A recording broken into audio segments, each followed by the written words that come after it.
WCBI News at 6 starts now. Thank you for joining us tonight. An executive order from Governor Tate Reeves earlier this week came on the heels of orders from cities and towns across the state.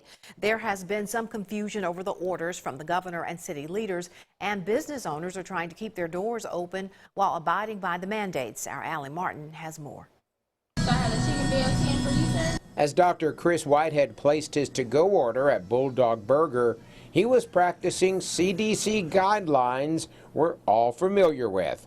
Making sure to stay at least 6 feet away from anyone. I'm going to wash my hands for at least 20 seconds after, touching anything, whether that be a doorknob or a pen or whatnot. But, I'm just excited to be out and, see some sunshine and try to interact in the community as best I can.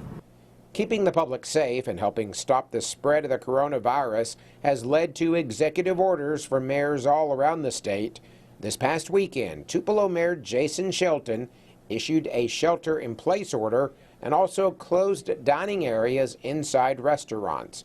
But on Tuesday, Governor Tate Reeves issued an executive order banning any gathering of 10 or more people. His order also closed all restaurant dining rooms unless capacity is limited to a maximum of 10 people. The city of Tupelo tries to enforce something beyond the governor's order, then it's invalid. So, we have to follow the governor's order.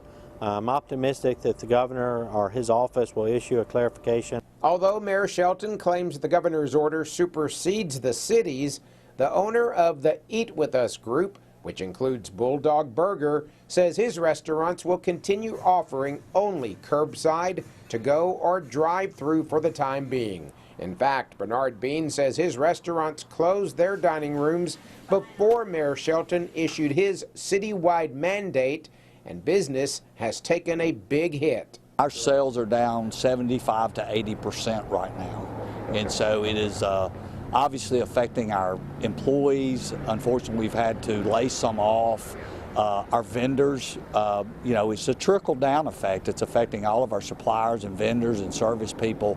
So it's a huge impact on the economy. Bean says while there is confusion over the executive orders, what they mean and which ones to follow or not to follow, he is hopeful that proactive measures by the public, business owners, and government leaders will help flatten the curve over the next couple of weeks. In Tupelo, Allie Martin, WCBI News.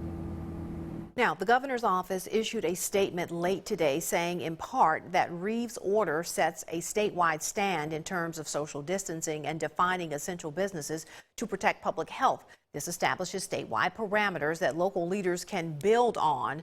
The governor's office will be issuing a supplement to clarify that no local precautionary measures are overruled by this executive order and essential businesses remain open.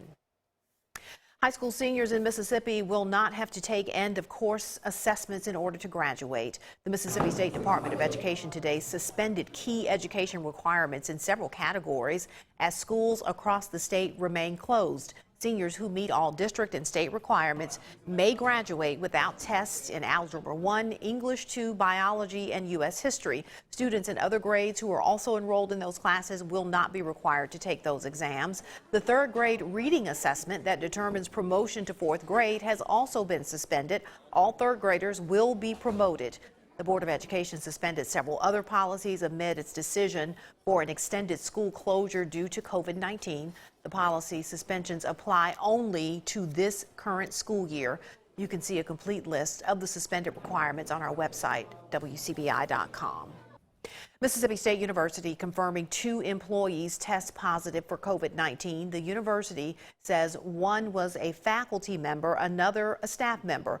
The faculty member visited the MSU office on March 16th before confirmation of the virus. Both employees are in isolation. The university is also reporting 1 student has tested positive for the virus. At least 3 other MSU employees are waiting for results after being tested for COVID-19. Now, the Mississippi State Department of Health is reporting 108 new cases of the virus.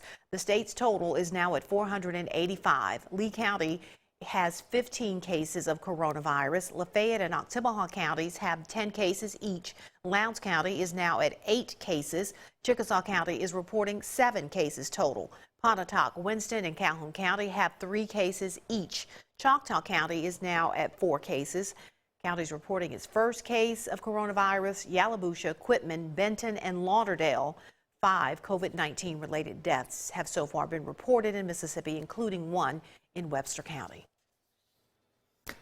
Just like July across our region right now, as of the top of the hour, we've got temperatures well into the 80s out there with bright sunshine. 86 in Columbus, down to 87 in Tupelo, mid-80s elsewhere.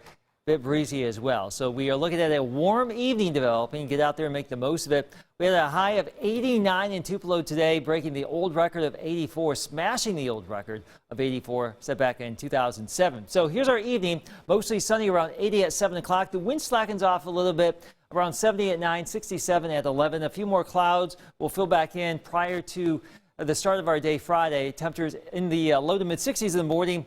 Your Friday, much like today, partly cloudy, staying warm, maybe some more records out there, a bit breezy, upper 80s to around 90 degrees. So it's going to be another toasty day in a good chunk of our region.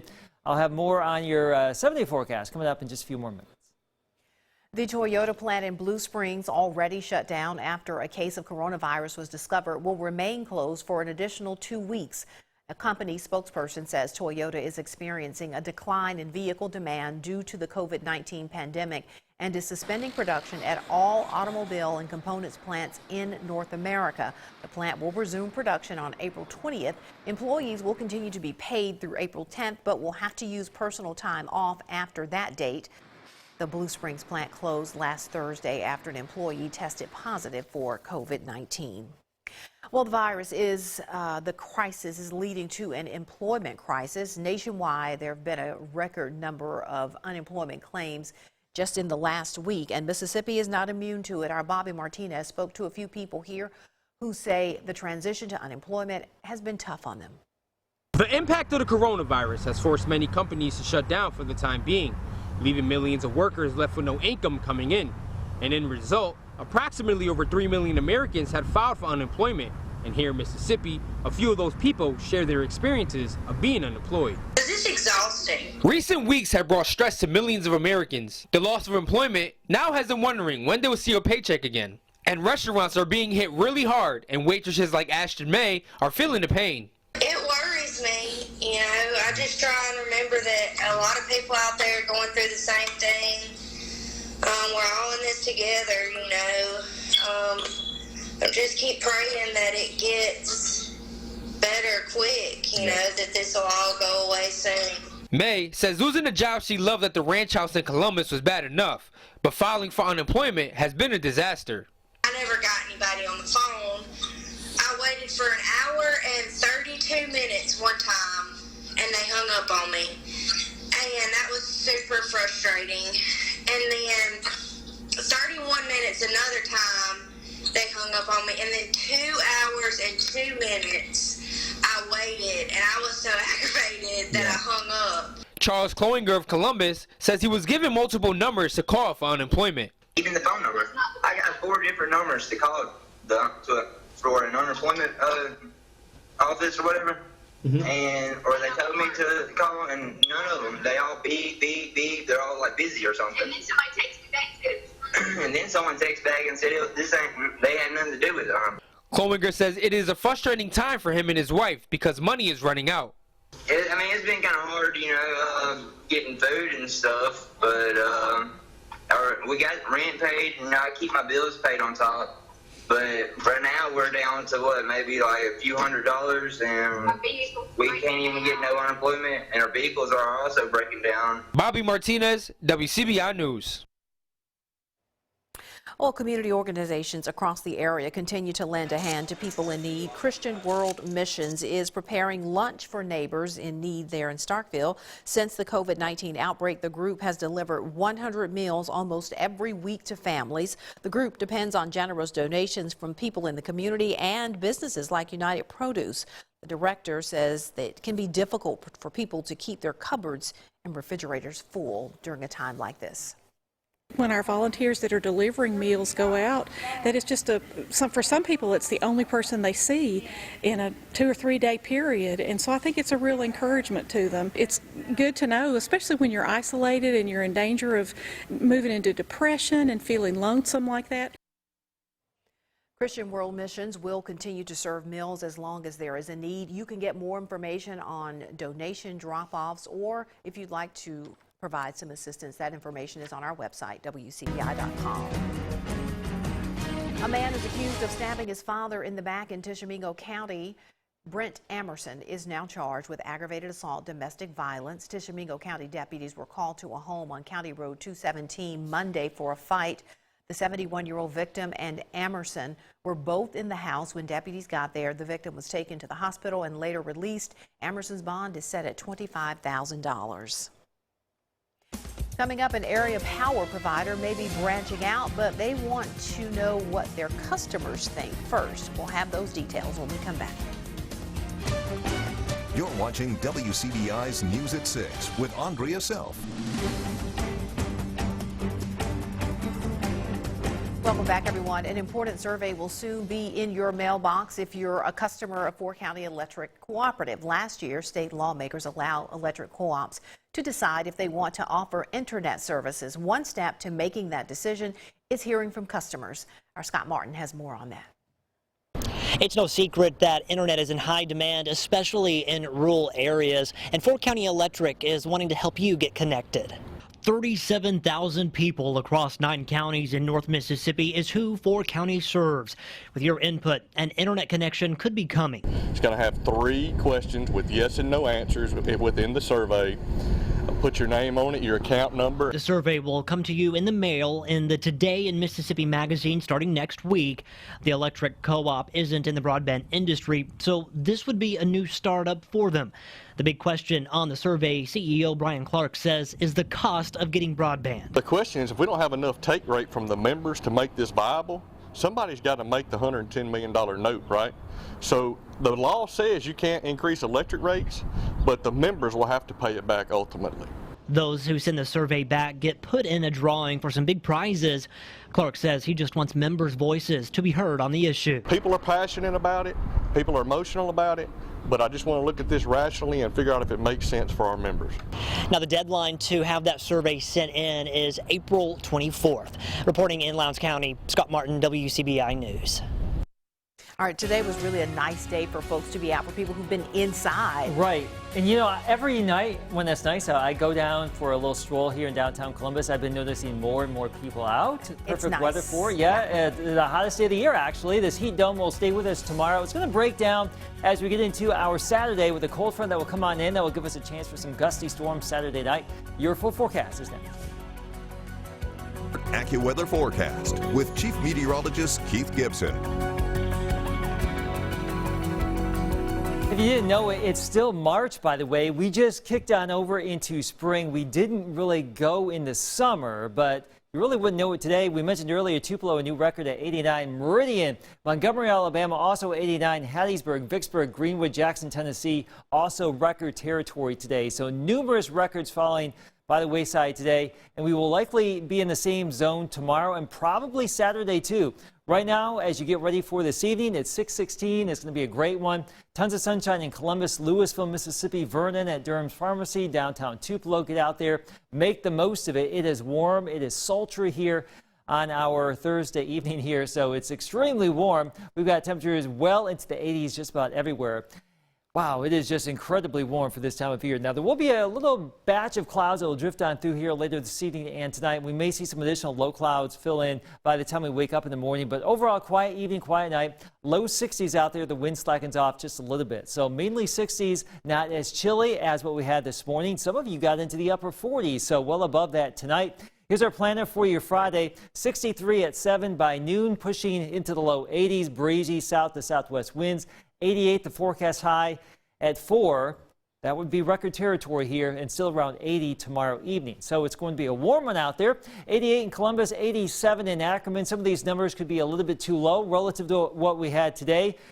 We'll just see how it all plays out. It could be a little bit warmer than 85 in Tupelo, depending on how things go with the cloud cover and the breezes, but warm upper 80s there in Lamar County, Alabama. 90 in Meridian, 91 in Jackson, 87 Birmingham tomorrow. Perhaps a little bit cooler right along the coast and up there in Memphis, where there could be a few more clouds, but more or less the same story. Now, there will be a chance for some gusty storms Saturday evening, Saturday night. We're going to keep it in the low category across the board. If anything, some gusty wind. That looks to be the main threat here, with a line of storms that will weaken as it comes our way in the evening hours of Saturday. But right now, we have quiet conditions for this evening. Get out there and make the most of it, as we just mentioned. Tomorrow morning, some low 60s to mid 60s with some clouds. We'll break up the clouds, get back into the 80s tomorrow afternoon. The clouds will fill back in Saturday morning, so a bit of a gloomy start. They'll go away.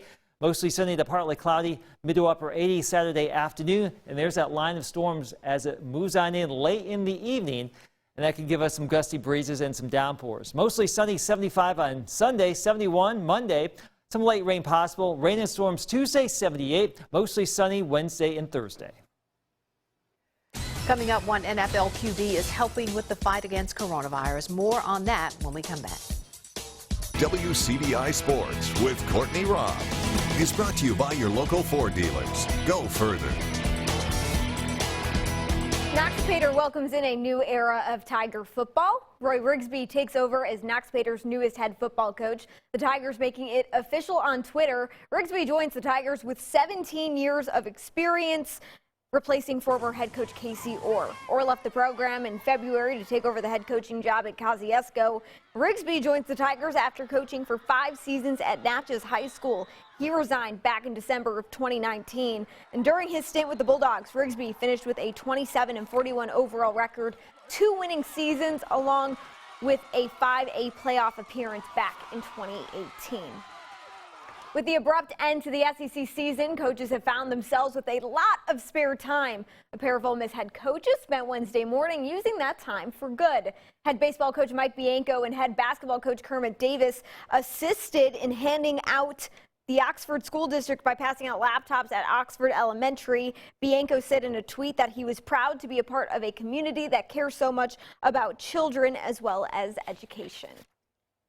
Tragedy has struck Mississippi State head football coach Mike Leach's former team, Washington State. On Tuesday, Bryce BEEKMAN, a redshirted senior defensive back, died at an apartment in Pullman, Washington. Paramedics had been called to the home for quote-unquote breathing problems, and his death isn't under investigation. The Baton Rouge native started in all 13 games last season under Coach Leach. Leach took to Twitter on Wednesday saying, "Heartfelt thoughts and prayers go out to the BEEKMAN family and the Washington State University community. Bryce was an incredible kid who always had a smile and a kind word for everyone." Everyone's favorite Saints quarterback Drew Brees making a big announcement on social media about an even bigger contribution.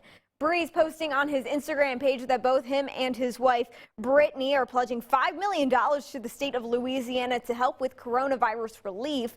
Brees also saying in his post that they would be mobilizing their partnerships, such as Second Harvest Food Bank and Jimmy John's, to help prepare and deliver over 10,000 meals a day. How about that? This includes children on meal programs, seniors, as well as families in need. The Saints stated that Brees and Brittany would continue doing so for Louisiana for as long as needed. That's it for sports. We'll be right back. Stay with us. Hands of hope and messages of inspiration. That's just a peek at some of our good news for today in North Mississippi. Several school districts we've been sharing with you are delivering meals while school is out, but in Calhoun County, the teachers are taking it up a notch there. The teachers in Bruce are passing out meals in style. We're not sure whose idea it was, but nonetheless, we like it a lot. If you just saw there a few moments ago, one of them had on a big owl hat, and everybody else was wearing a tutu. And in Tiger Country at the Noxapater Attendance Center, there's this sign. It has a special message saying, basically, we will get through this, just hold on a little longer. More heat for our Friday and Saturday, too. So really the next 2 days, a lot of dry weather and some warm weather. Now, late Saturday, especially in the evening and Saturday night, well, we will have a chance for some storms. Sunday's looking great, mostly sunny there, 75 degrees next week. A bit unsettled there, especially as we get into Tuesday, Andrea. So we'll just keep watching this going forward. We will indeed. All right, that is the news at 6 o'clock, everyone. Enjoy the rest of your Thursday evening.